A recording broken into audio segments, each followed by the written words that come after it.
As promised, we came back to Skynstrift and Koffiekraal to have our Heritage Day tour.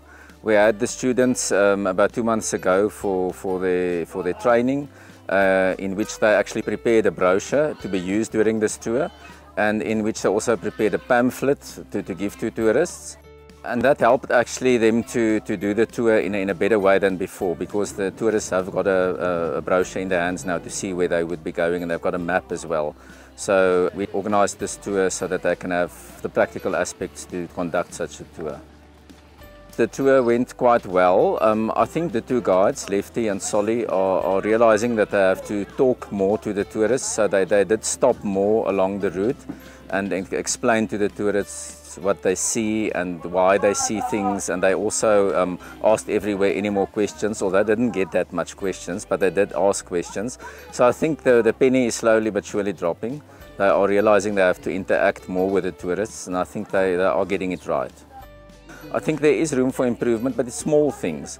I think the tour today just went on a bit long.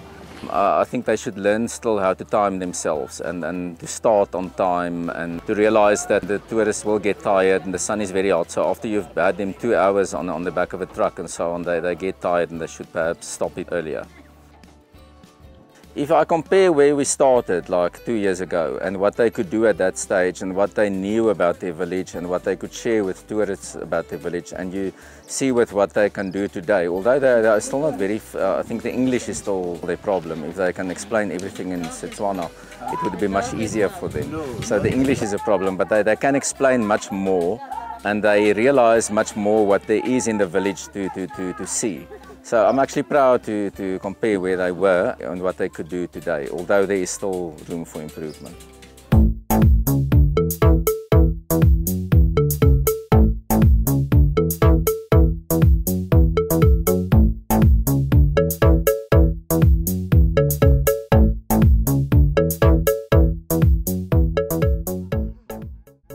It was very nice. So we see the city, so the town here. We get a great view over the culture and a little bit of the people and the places where they stay. I think the graveyard, we visited a graveyard. That was really interesting to see the different graves, that some have really big tombstones and some just put stones over the graves. So to see also the difference, it was interesting because we had to pray before it and ask the ancestors if we're allowed to go on the graveyard. So yeah, it's completely different than anything we know.